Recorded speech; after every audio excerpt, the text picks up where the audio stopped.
presenta Helpline, el botón que puede salvar vidas. Helpline, seguridad para el adulto mayor. Pircastone, soluciones integrales a problemas de humedad. www.pircastone.com.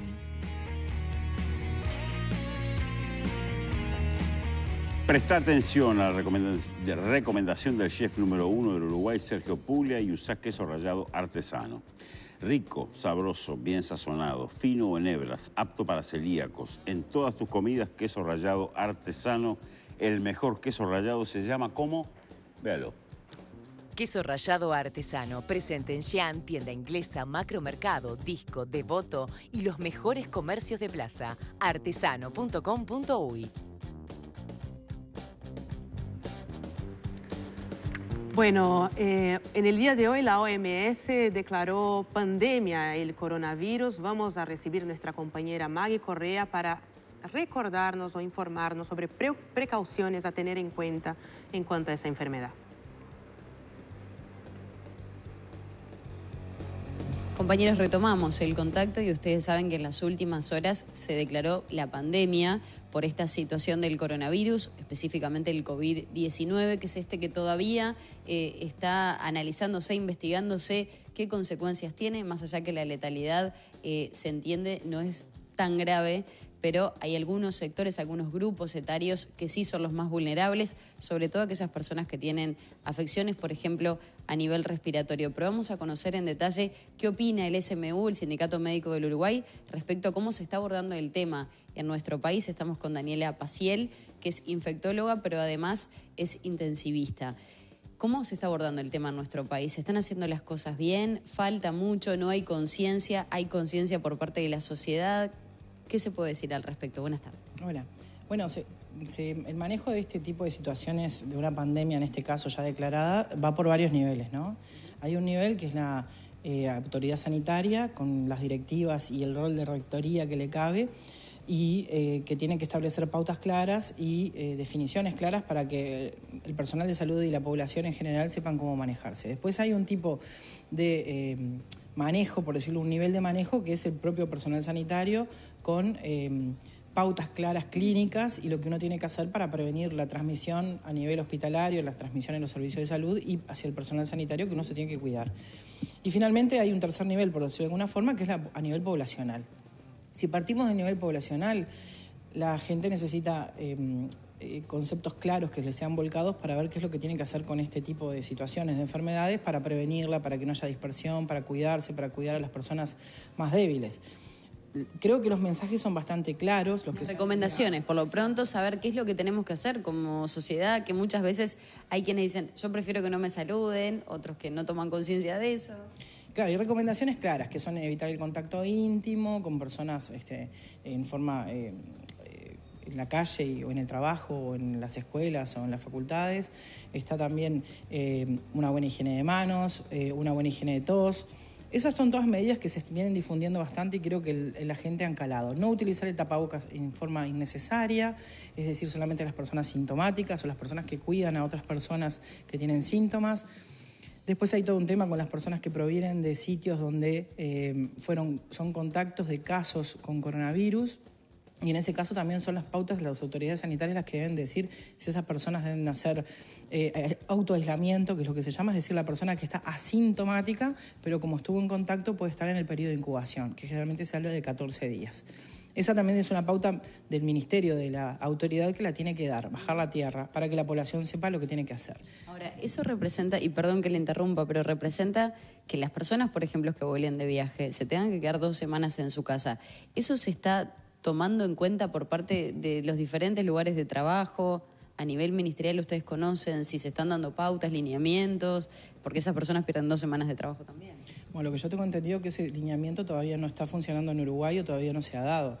Hay que ver con esta nueva declaración de pandemia, que fue hace pocas horas, qué recomendación toma el Ministerio de Salud. Ministerio de Salud Pública. De hecho... Trabajo también, seguramente te acaba. Bueno, de hecho lo que le iba a comentar es que en otros países de la región, por ejemplo en Argentina, se está tomando en consideración las licencias que se tienen que dar, las licencias reglamentarias y las licencias que se tienen que usufructuar, a las que tiene derecho el trabajador, pero a su vez licencias que pueden considerarse extraordinarias, que están vinculadas con el periodo de incubación y el autoaislamiento, ¿no? Eso tiene que haber una coordinación entre los ministerios, sin duda. No sé si en Uruguay se va a dar o no, en otras partes cercanas en la región ya se está dando, pero son lugares donde ya hay circulación de coronavirus, ¿no? De el SARS-CoV-2 que produce la enfermedad COVID-19.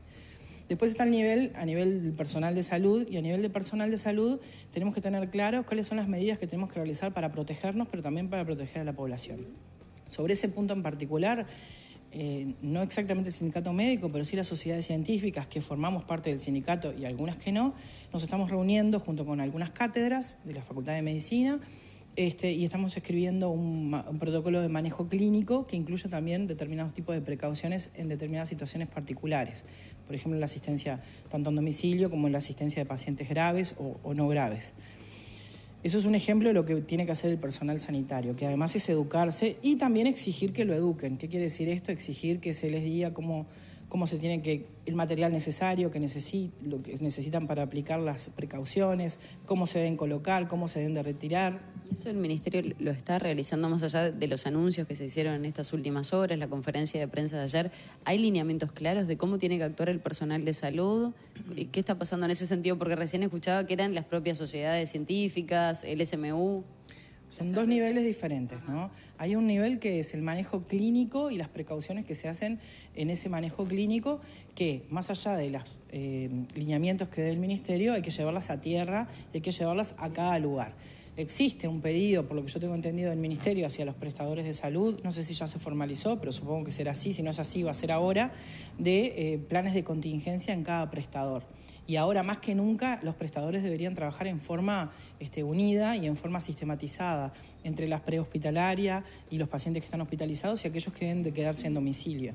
Es decir, hay todo un plan que hay que llevar a cabo que tal vez, esto es mi opinión personal, podría haberse empezado un poco antes. Bueno, tenemos la oportunidad de seguirlo haciendo ahora y de trabajar. Y todavía no hay casos confirmados. Exactamente. Ahora, Paciel, para bajar un poco a tierra toda esta información y que el televidente lo tenga en cuenta, ¿qué hacer al momento, por ejemplo, uno llegó de viaje, estuvo en contacto con alguien que vino de viaje, empezaron determinados síntomas, hay que prestarle atención y de ahí en más cómo seguir? Porque eso me parece que es lo fundamental para este momento donde todavía no se han confirmado casos, que algunos de ellos todavía están siendo estudiados. Bueno, lo principal y lo que se tiene que tomar en cuenta es, cuando uno vino de un país, ciudad o región donde está habiendo una transmisión sostenida de este virus, lo que uno debería hacer es permanecer en autocuarentena, autoaislamiento, 14 días.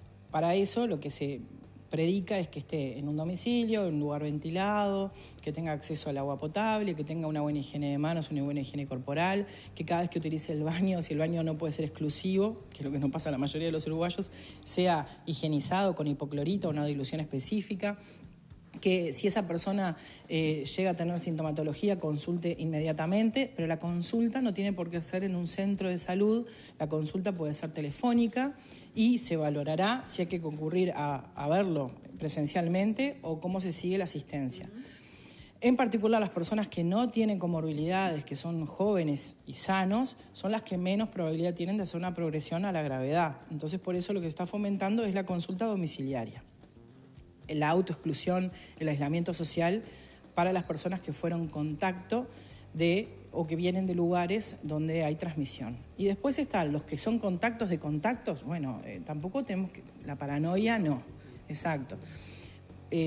Una cosa es el cuidado personal, que es independiente de haber sido contacto de una persona con coronavirus o no, o independiente de ser contacto de cualquier persona que tenga una infección respiratoria aguda. Por ejemplo, si tú estuviste con una persona con gripe y no tuviste las precauciones que hay que tener, que es estar a un poco más de 1 metro, higienizarte bien las manos, tratar de no tocarte la cara, los orificios de la cara. Si uno no tuvo esas precauciones, es probable que uno adquiera la infección y después se la lleve a otras personas.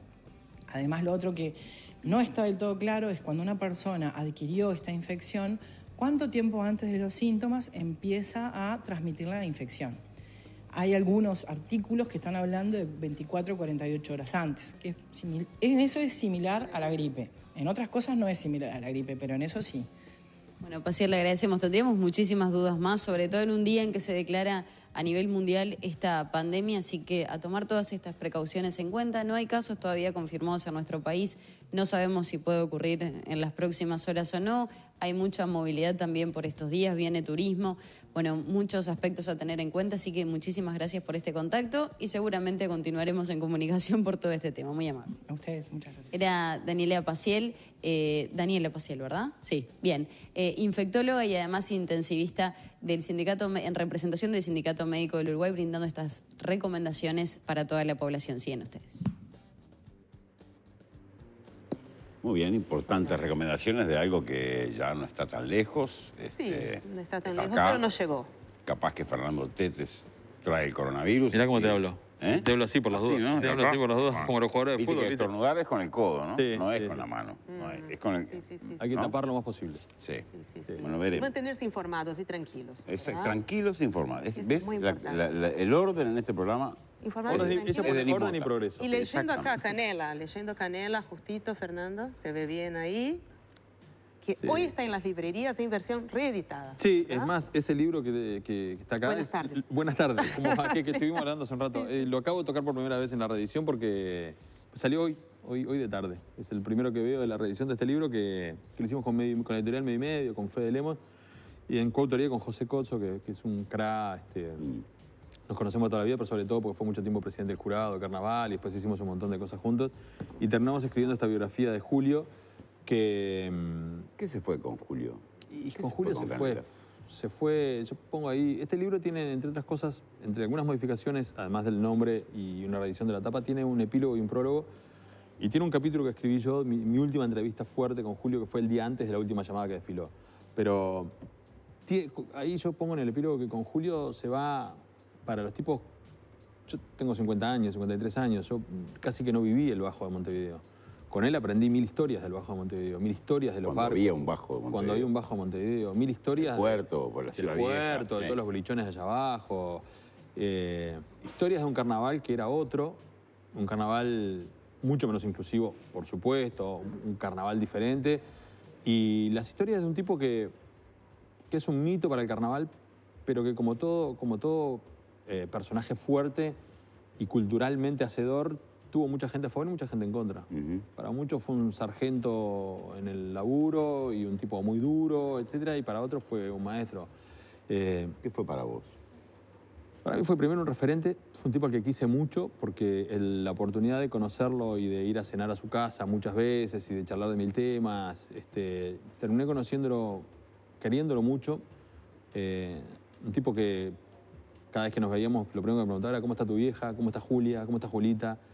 Y con el que hablé mucho. Entonces yo aprendí mucho de Julio, aprendí mucho y le debo a aquellos años capaz que de TV Ciudad de Carnaval haberme acercado a este tipo de gente. Yo a Julio lo conocía, pero no tenía tanto acercamiento hasta que me enteré que él había propuesto que yo escribiera una parte de la biografía.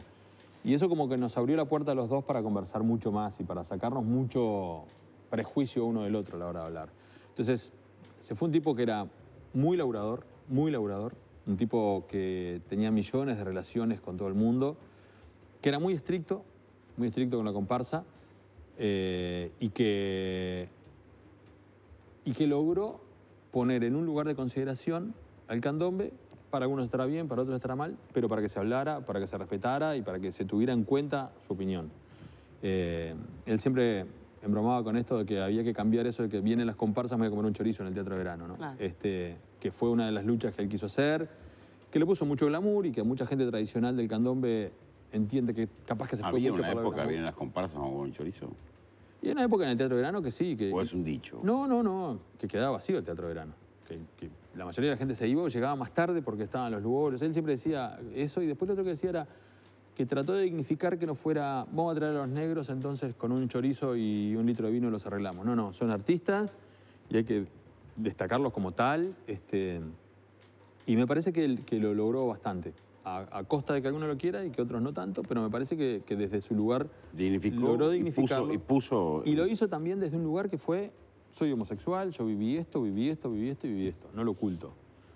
seguramente ocultó muchos nombres. Nosotros siempre que nos veíamos decíamos, mirá que tengo la segunda parte del libro para hacer y doy todos los nombres. Le digo, ya sé que no diste todos los nombres en el libro. Ya te conozco. Pero él puso todo sobre arriba de la mesa. Digamos, desnudó todo lo que tenía para decir, más allá de que pueden haber entrado detalles, más, menos. Él dijo todo lo que tenía para decir y lo hizo desde el lugar de que se conociera una realidad. De que se conociera la realidad del homosexual gurí de Nico Pérez, al que se iba de fiesta en la época de los bajos, del bajo, al tipo que salió en comparsa, que debió plata, que la pagó, que se hizo amigo de los políticos. Sí, cuando había que meter algunas manos también. Cuando había que meter mano metía, bueno, habló de sus parejas y yo creo que Julio fue un tipo único por eso, porque gestó una personalidad que la supo sostener con sus dichos y con sus hechos. Y que redundó en carnavales exitosos también, sí, ¿no? Es una persona ganadora claro. desde el punto de vista de su legado. Por ejemplo, Tronar de Tambores, que fue la última comparsa con la que ganó este año y el año anterior, en 10 carnavales ganó 4. Entonces vos decís, bueno, hay algo que está funcionando ahí. Ya había ganado antes con la Baracutanga, entonces, yo hablaba con el Coco Rivero, este año no se sabía si iba a salir o no Tronar, él falleció el 28 de diciembre y no sabían si iban a sacar la comparsa o no. El Coco Rivero, que fue un poco su mano derecha y su escudero en este tiempo, y junto con el Colo, que es su hermano de toda la vida, y la familia de Canela, decidieron sacarla, ¿no? Martín Angiolini también se puso bastante el cuadro al hombro. Y claro, una vez le decía al Coco, ¿qué extrañas de Canela? Me dice, en el concurso nada, porque el viejo salía 5 minutos, se venía abajo del Teatro de Verano, bailaba, saludaba, tiraba un beso y se iba. Pero en los tablados la gente se moría con Canela. Y con Dayana García, que estuvo el año pasado y este año como actriz, se ponían a hacer chistes, se ponían a bobear en el escenario. Pasaban 10 minutos, que no pasaba nada más que ellos dos. Y la gente se moría con Canela. Ahí es donde se va a extrañar Julio. En el tablado, en el barrio, en el contacto con la gente. Muchas veces fue representante saliendo fuera del país, estuvo en la Expo Milán y demás como representante de Uruguay con el candombe. Entonces, por ese lado es que yo creo que hay una fuerte impronta de Julio que no está, la del tipo que es un mito, la del tipo que es reconocido en todos lados y que también, nos guste o no, puso Uruguay en un lugar de, bueno, hay otros que hacen candombe, sí, hay otros que hacen candombe y vendrán otras generaciones después y hay otros referentes y hay muchos que lo hacen más tradicional, muchos que lo hacen con más glamour. Julio, desde su lugar y donde se enfocó, hizo que se hablara del candombe, hizo que se respetara mucho. Y me parece que eso es un legado increíble. ¿Pasa con esta gente como Canela, como a veces se acusa en la política, que nada puede crecer abajo de él? ¿O hay alguien que venga? ¿Sabes qué? Tronar no va a salir más, porque bueno, había como un pacto de que si no estaba Julio la comparsa no salía más. Es muy difícil que puedan torcer esto, ¿no? Pero en principio eso. Bueno, pero salieron y salieron campeones. Claro, pero bueno, porque ya estaba medio armado, ¿no? Ellos decían, bueno, faltaba algo, Julio levantaba un teléfono y lo conseguía. No es lo mismo que llame Julio que llame Fernando Tete, se decirlo, ¿no? Pero él mismo decía, y lo dice incluso en esa última entrevista, porque sucedió que el año pasado, antes de la última llamada que desfiló, para la radio yo fui a hacer una entrevista y como sabía que él no iba a querer ir a la radio, le dije, yo voy, llevo los equipos, lo hacemos en tu lugar de ensayo. Él estaba ahí cosiendo, tranquilo. Y hablamos de un montón de temas. Y en un momento empezamos a hablar de la muerte. Y él decía, pero esta es mi última entrevista, ¿por qué me preguntás por la muerte? Le digo, Julio, ¿qué va a pasar cuando no estés? Y él siempre decía que en realidad él había preparado gente. Que si él no estaba, que la comparsa podía salir con sus hermanos, con el Colo, con el Coco, que había gente preparada. ¿Cómo salió? ¿Cómo salió? Pero vos decís que esto no... Que también está claro que hay un pacto... Que remar el tiempo vacío ese que queda hasta la próxima carnaval va a ser muy difícil. No, y que no va a salir. Porque era como, tipo, bueno, él siempre decía, yo quiero morir bailando en la calle. Bueno, murió un mes y medio antes de desfilar. Un mes antes, el 28 de diciembre murió, el desfile inaugural fue el 29 de enero.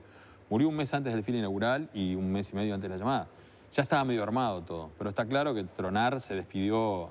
Bueno, se despidió del concurso en la liguilla, en la entrega de premios del sábado y antes de ayer en un espectáculo que hubo en el Teatro de Verano de uno de los patrocinadores.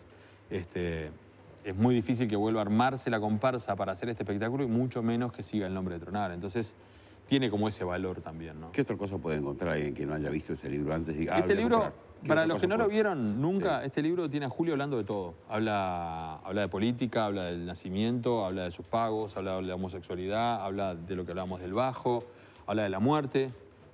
Habla de lo que él dice que también hay discriminación de los negros hacia los blancos, que no es solamente así, habla de un montón de personajes que transitaron por su vida. Y yo te digo, y en el último, lo que este año agregamos, porque quiero decir que este libro en realidad está agotado hace 5 años. Con Fede Lemos y con la editorial habíamos pensado alguna vez en reeditarlo. Sí, no, vale la pena, ¿no? Cuando falleció Julio, nos llamaron tanto a José Cozzo como a mí, como a Fede, un montón de gente que no lo tenía. Cuando pensamos que en realidad ya los que lo querían tener lo tenían. Y decidimos sacarlo más por amor y por homenaje. Entonces le agregamos ese capítulo de esa charla y un prólogo y un epílogo. Y ahí en el capítulo que escribí hay mucho de eso. Hay mucho de la enfermedad, hay mucho de la muerte, hay mucho de esa frase que es un subtítulo ahí, pero es una frase de él, un pedo, un estornudo y me voy. Y hay como redondeos de muchas cosas que en los capítulos que estaban anteriormente escritos, que tienen ya como 8 o 9 años, capaz de 9 años, que vuelve a firmarlos y hay otros que le pone mucho más información y énfasis. Me parece que es un lindo homenaje, un lindo tributo para Julio y un lindo recuerdo además. A mí me llamó mucho la atención la cantidad de gente que me lo pidió y la cantidad de gente que en la vuelta me está diciendo de la reedición. Yo creo que a veces cuando haces estas cosas queda como muy comercial. Sí. Ninguno de los tres, ni la editorial, ni José, ni yo, hacemos esta reedición porque vayamos a ser millonarios ni porque nos vaya a cambiar la aguja. Claro, no nos mueve la aguja económicamente. Es un tributo. Es un tributo y es un agradecimiento y es un muy buen recuerdo. Yo creo que a José también le pasó, a Fede también le pasó. Desde mi lugar yo aprendí mucho con Canela y nos aprendimos a respetar mucho y eso está buenísimo. Y una contribución a la cultura, ¿no? El que quiera saber un poco más, viene acá, se informa de primera mano. Me pasó, creo que fue que hizo uno de los guiones para Cíngaros, cuando hicieron la parodia de Canela, que me dijo que habían sacado muchos datos de ahí, si tenía algún problema, le dije, para eso está, hagan lo que quieran, cópienlo y llévenselo. Un placer. Un gusto. Muchas gracias. Hace tiempo no nos veíamos, pero nos escuchábamos. Nos escuchamos mañana, nos comunicamos de mañana. Denise, lo mismo. Sabía que, muchas gracias. Placer. Tete. sabía que duerme con 6 almohadas. ¿Sabía eso? Y que no me puedo despertar cuando prometo que voy a la radio. Materia Duerme cómodo. psiquiátrica, sí, no hay ninguna duda. cómodo. Amigos, vamos a una tanda y volvemos después.